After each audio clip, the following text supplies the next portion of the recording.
이사야 13장 9절에서 13절 말씀입니다.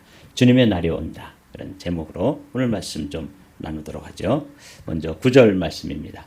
9절 말씀이 주님의 날이 온다. 그런 구조로 되어 있어요. 주님의 날이 온다. 무자비한 날, 진노의 맹렬한 분노의 날, 땅을 황폐하게 하고 그 땅의 죄인들을 멸절시키는 주님의 날이 온다. 9절 말씀, 주님의 날이 온다 하는 이 말씀이 반복되어지죠. 히브리 사람들은 이 반복은 강조고 이건 반드시 이 날이 온다. 그런 의미가 들어있어요. 주님의 날은 두 가지 의미가 들어있다고 말씀드렸죠. 하나는 하나님의 백성들에게 있어서 The Day of the Lord, 주님의 날은 어떤 날이에요? 구원의 날입니다. 그러나 하나님의 은혜를 거절하고 끝까지 복음의 그 은혜를 거절한 사람들, 하나님을 안 믿는 사람들이죠. 이 사람들에게 있어서 이 구원의 날은 심판의 날입니다. 그러니까 똑같은 날인데 어떤 사람들에게는 구원의 날로, 또 어떤 사람들에게는 심판의 날로.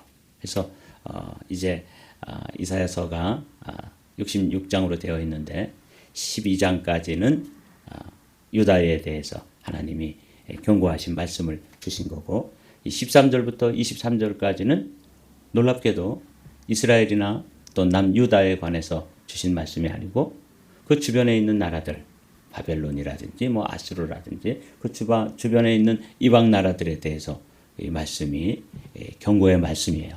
그 첫 번째로 오늘은 바벨론에 관해서 주시는 말씀입니다. 이 주님의 날이 이제 굉장히 중요한 의미가 들어있어요. 여기 보면 13장 1절이죠. 다음은 아모스의 아들 이사야가 바벨론을 두고 받은 엄한 경고의 예언이다. 아모스의 아들 이사야가 바벨론의 앞날을 내다보고 한 선언이다. 이제 공동 번역으로. 왜 앞날을 내다본 것이냐면 이건 아직 이 바벨론이 패권 국가가 아니었어요. 그 시대를 통치하던 그런 시대는, 그 시대의 나라는 아수르라는 나라였어요. 이제 바벨론은 이제 점점 자라서 아수르도 멸망시키고 또 남유다도 멸망시킬 그런 나라인데, 아직 그런 나라의 조건을 갖추지 못한 때 벌써 이사야를 통해서 이 바벨론이라는 나라가 강대국이 되고 그 교만이 극에 달해서 결국은 심판을 받게 된다. 이걸 이제 예언의 말씀으로 주신다는 거죠. 여기서 이제 두 가지 우리가 생각해 봐야 될 게, 하나님은 유대인들의 하나님만이 아니라는 것이에요.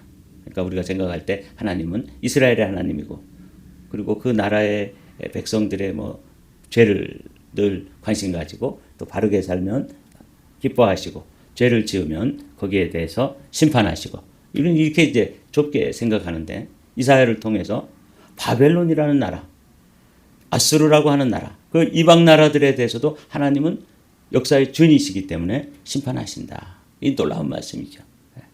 그래서 13장부터 이제 23장까지는 그 주변 나라에 대해서도 여전히 하나님은 이방 나라도 주님은 다스리시고 주권자이시고 그리고 심판자이시다 하는 사실을 우리에게 들려주는 거예요.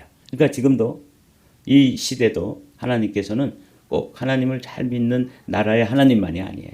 하나님은 하나님을 믿지 않는 그런 나라들에게 있어서도 하나님은 여전히 통치를 하시고 또 나중에는 심판하신다. 이런 아주 강력한 메시지가 이 안에 들어있는 것이죠. 이 심판에 대해서 이사야는 이렇게 이야기하고 있습니다. 슬피 울어라. 주님께서 오실 날이 가깝다. 전능하신 분께서 오시는 날, 파멸의 날이 곧 이른다. 이건 이제 하나님께서 심판의 하나님으로 임하실 때 하나님이 심판의 하나님으로 맞이해야 되는 사람들에게 주시는 경고예요. 그러니까 꼭 바벨론뿐만 아니라 바벨론처럼 하나님을 믿지 않는 사람들, 하나님의 그 은혜를 거절한 사람들, 이런 사람들에게 주시는 경고의 말씀이에요. 날이 가까울수록 사람들의 손이 축 늘어지고 간담이 녹을 것이다. 그들이 공포에 사로잡히고 괴로워하고 아파하는 것이 해산하는 여인이 몸부림치듯 할 것이다. 그들은 놀라 서로 쳐다보며 공포에 질릴 것이다. 그래서 그 심판의 고통을 해산의 고통으로 이야기하잖아요. 근데 아주 놀라운 사실은 보통은 여인이 이제 해산의 고통을 통해 가지고 새로운 생명을 낳게 되기 때문에 해산의 고통이 소망과 연결되기도 해요. 그런데 이 심판에 대해서 그 고통이 얼마나 고통스럽냐면 아이를 낳을 때 고통과 같은데 아이는 못 낳는 거예요. 여기 아이 낳는다는 말이 없잖아요. 해산하는 여인이 몸부림치듯 고통만 당하고 그리고 새로운 생명으로 이어지는 소망은 없는 거예요. 이게 심판입니다. 참 무섭죠. 그래서 여러분들 심판을 이렇게 바라보면서 그래서 어떤 분이 그런 말씀했어요. 신앙생활을 잘하는 것. 그래서 우리가 이제 바르게 신앙생활하고 특별히 이제 곧 대환란이 다가올 텐데 그때 어떤 사람들 우리 중에 어떤 사람들에게는 순교의 기회도 올 수가 있어요. 참 힘든 일이지만 또 한편으로는 참 영광스러운 기회잖아요. 그럴 때 어떻게 순교할 수 있느냐? 어떻게 순교할 수 있어요? 세 가지를 기억하면 순교할 수 있대요. 순교의 기회가 왔을 때 여러분들이 첫 번째로 기억해야 될 것이 뭐냐면 지옥의 고통이에요. 내가 이 배교를 하면 이 순교의 기회가 왔는데 내가 배교를 하고 주님의 은혜를 저버리면 내가 어디에 가는 거예요? 지옥에 갈 것이다. 그래서 내가 지금 당하는 이 순교의 아픔, 순교의 이 큰 두려움과 공포 이것보다는 뭐가 더 큰 거예요? 지옥의 고통이 더 크다. 그러므로 나는 순교를 이겨내는 것이죠. 두 번째로 생각해야 될 게 뭐냐면 천국의 기쁨이에요. 그래서 내가 순교하는 것 이건 참 힘들고 참 두렵고 힘든 일이지만 천국에 들어가는 길이라면 내가 순교한다. 그리고 세 번째로 기억하는 게 뭐냐면 예수님의 십자가입니다. 주님은 나를 위해서 십자가를 지셨다. 그 십자가가 정말 얼마나 큰 고통입니까? 온 인류의 죄를 짊어지셨던 그 고난의 십자가, 그 수치스러운 십자가, 그 주님께서 하나님이신 그분이 십자가를 지셨는데 그분의 뒤를 따라오라고 하시는 그 순교의 길을 가는 그 기회가 주어진다면 기꺼이 우리는 주님의 십자가를 기억하면서 순교의 자리에 나갈 수 있을 것이다. 이렇게 말씀하시는 걸 들었어요. 지옥의 고통, 천국의 기쁨, 주님의 십자가. 여기 보면은 근데 이 해산하는 여인이 몸부림치듯 할 것이다. 이 이제 심판할 때의 고통입니다. 뭐 지옥의 고통이죠. 그렇게 이사야는 바벨론이라는 나라가 큰 강대국으로 한 시대를 풍미하고 그리고 모든 시대의 사람들을 그렇게 힘들게 하던 이 강대국 바벨론이 어떻게 무너질 것인지를 이렇게 얘기해 주는 거죠. 해산하는 여인이 몸부림치듯 할 것이다. 저는 그래서 그러고도 아이는 못 낳는 거예요. 그러니까 아이가 태어나는 고통이 아닌 거죠. 이게 심판의 고통입니다. 주님의 날을 바라보면서 이사야 선지자는 그렇게 이야기를 하고 있어요. 이제 10절 말씀. 하늘의 별들과 그 성자들이 빛을 내지 못하며 해가 떠도 어둡고 달 또한 그 빛을 비치지 못할 것이다. 내가 세상의 악과 흉악한 자들의 악행을 벌하겠다. 교만한 자들의 오만을 꺾어놓고 포악한 자들의 거만을 낮추어 놓겠다. 여기서 이제 흉악한 자들의 악을 벌하시고 교만한 자들을 그들의 그 오만함을 꺾어 놓으시고 포악한 자들의 이 다 바벨론 사람들의 그 나라의 특징이에요. 아주 교만하고 거만하고 오만하고 하나님 무시하고 그렇게 자신들의 힘만 의지해 가지고 자기가 높아졌는데 하나님 없이 아주 높아질 대로 높아진 사람들. 그게 바벨론인데 그 바벨론이 이제 멸망하는 모습을 이렇게 낮추겠다. 그런데 그 낮추는 그 모습을 10절에서는 뭐라고 하는가 하면 어둠이에요. 그래서 제가 이거 고통은 해산의 고통과 같은데 이걸 빛깔로 따지면 어둠입니다. 캄캄한 어둠이에요. 어둠은 절망을 이야기하잖아요. 해산의 고통을 겪는데 아이는 안 낳는 거죠. 그런 고통만 있는 거예요. 뿐만 아니라 그들에게 있어서 해도 뜨고 달도 뜨는데 그 해와 달과 별이 빛을 내지 못하는 거예요. 아주 캄캄한 어둠이에요. 이 심판입니다. 그래서 제가 이제 어둠과 연관되어서 몇 구절을 찾아봤어요. 아주 놀랍게도 성경에서는 이 어둠은 결국 어둠의 자식들이 들어가는 지옥의 그 빛깔이 뭐예요? 어둠이잖아요. 칼라가 어둠입니다. 하늘의 별들과 그 성자들이 빛을 내지 못하며 해가 떠도 어둡고 달 또한 그 빛을 비치지 못할 것이다. 그래서 캄캄한 어둠인데 이 어둠을 한번 살펴보도록 하죠. 시온에서 나팔을 불며 나의 거룩한 산에서 경고의 소리를 질러 이 땅 주민들로 다 떨게 할지니 이는 여호와의 날이 이르게 됨이라 이제 임박하였으니. 자, 여기 이제 심판의 날을 요엘이라고 하는 선지자가 어떤 칼라로 표현하고 있는지를 주목해 보십시오. 이사야하고 똑같습니다. 곧 이 여호와의 날이 어떻다고요? 어둡고 캄캄한 날이요 짙은 구름이 덮인 날이라. 새벽빛이 산꼭대기에 덮인 것과 같으니 이는 많고 강한 백성이 이르렀음이라. 이와 같은 것이 옛날에도 없었고 이후에도 대대에 없으리로다. 마지막 심판이 임할 때 여호와의 날이 임해서 심판이 임하면 그 심판의 색깔을 한마디로 요약하면 절망입니다. 어둠입니다. 캄캄함입니다. 그러니까 여기는 뭐 일말의 소망이 없는 것이죠. 제가 언젠가도 말씀드렸죠. 단테의 신곡에 보면 지옥의 입구에 이렇게 현판이 붙어 있는데 거기에 뭐라고 쓰여 있냐면 지옥 이렇게 쓰여 있지 않다는 거예요. 뭐라고 쓰여 있다고 제가 말씀드렸는데 혹시 기억나시나요? 거기에는 뭐라고 쓰여 있냐면 일체의 희망을 버려라 그렇게 써 있대요. 거기 이제 희망이 없는 거예요. 거기는 한번 들어가면 거기서 나올 수 있는 희망이 없어요. 군대도 가면은 참 힘들고 어렵죠. 근데 뭐가 있어요? 제대할 날이 있잖아요. 그래서 그날을 아주 손꼽아 기다려요.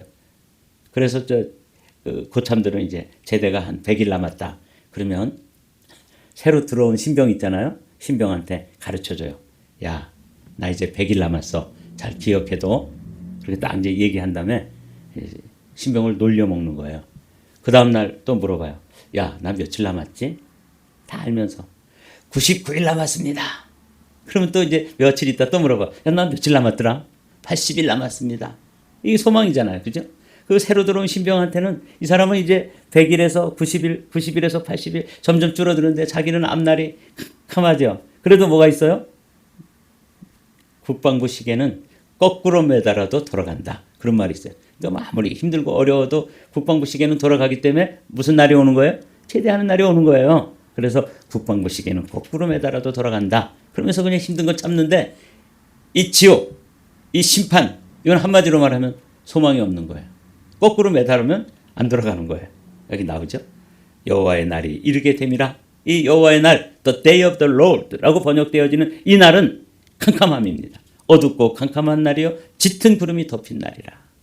완전한 절망을 이야기하는 것이에요.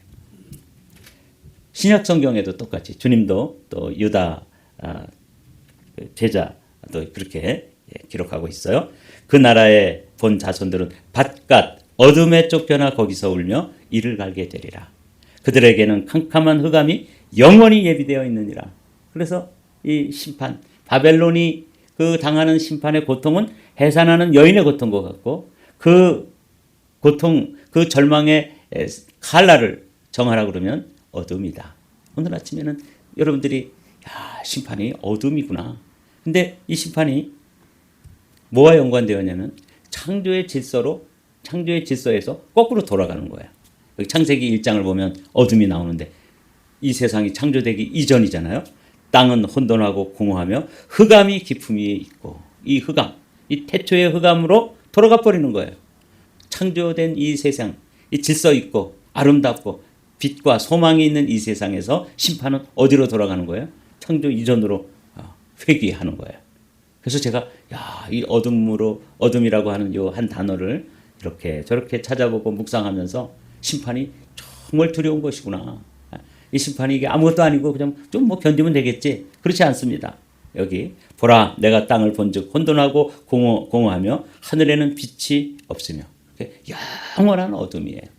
그리로 이제 다 그냥 쓰러져 들어가는 것이죠. 이게 심판입니다. 그러니까 우리가 정말 이 심판을 면하게 된 것, 그래서 구원받은 백성이 된 것 생각하면 어제 우리가 찬양했잖아요.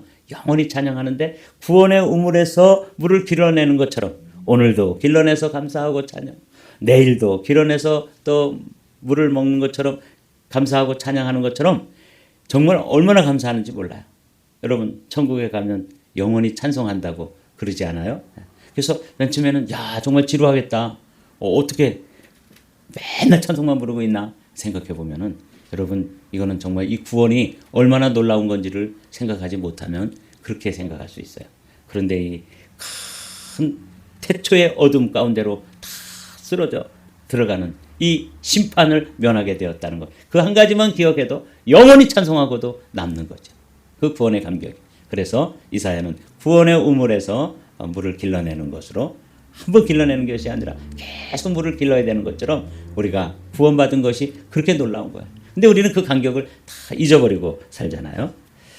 오늘 13장 12절 13절 이렇게 말씀하십니다. 내가 사람들의 수를 순금보다 희귀하게 만들고 오빌의 금보다 드물게 만들겠다. 하늘이 진동하고 땅이 흔들리게 하겠다. 만군의 주님께서 진노하시는 날에 그 분노가 맹렬히 불타는 날에 이 일이 이루어질 것이다. 그래서 해산의 고통, 흑암 두 가지 단어로 오늘은 심판, 바벨론의 심판을 묵상했습니다. 예레미야는 이렇게 얘기해요. 온 세계의 망치가 어찌 그리 꺾여 부서졌는고 바벨론이 어찌 그리 나라들 가운데 황무지가 되었는고 바벨론아 내가 너를 잡으려고 올무를 놓았더니 내가 깨닫지 못하여 걸렸고 내가 여호와와 싸웠으므로 발각되어 잡혔도다. 그래서 이 바벨론이라는 나라가 뭐처럼 쓰였냐면 망치처럼 쓰인 거예요. 여러분 큰 망치 있죠? 그래서 그 망치를 가지고 이 나라도 때려 부수고 저 나라도 때려 부시고 그 주변에 있던 나라들을 다 망하게 했던, 그래서 바벨론을 예레미야는 망치라 그랬어요. 근데 그 나라도 그 망치처럼 막 주변 나라들을 이리저리 막 부수고 때리고 그러던 이 강국도 이게 사실은 하나님과 싸우는 나라였습니다. 이게 불신앙의 모습을 예레미야가 그렇게 그 심판받는 거예요. 그거 이제 심판받게 되었다. 이제 말씀을 마치죠. 9절 말씀 우리 천천히 읽고 마치겠습니다. 주님의 날이 온다. 무자비한 날, 진노의 맹렬한 분노의 날, 땅을 황폐하게 하고 그 땅에서 죄인들을 멸절시키는 주님의 날이 온다. 주님의 날이 온다는 것을 두 번 반복해서 반드시 온다는 것이고 급하게 온다는 것이고, 이 날은 또 아주 철저하게 망치로 쓰임받던 그 망치로 자신이 또 무너지게 되는, 그래서 해산의 고통이 임하고 그리고 그 칼날을 정하라고 그러면 캄캄한 태초의 흑암 가운데로 들어가 버리는, 그것이 바벨론에 관한 심판. 이게 이제 이 세상에 심판받을 심판의 모습입니다. 우리는 이 심판을 면하고 구원받게 됐으니 얼마나 감사한지, 오늘도 여러분들의 입술에 감사의 찬송이 끊이지 않게 되시기를 주님의 이름으로 축복합니다.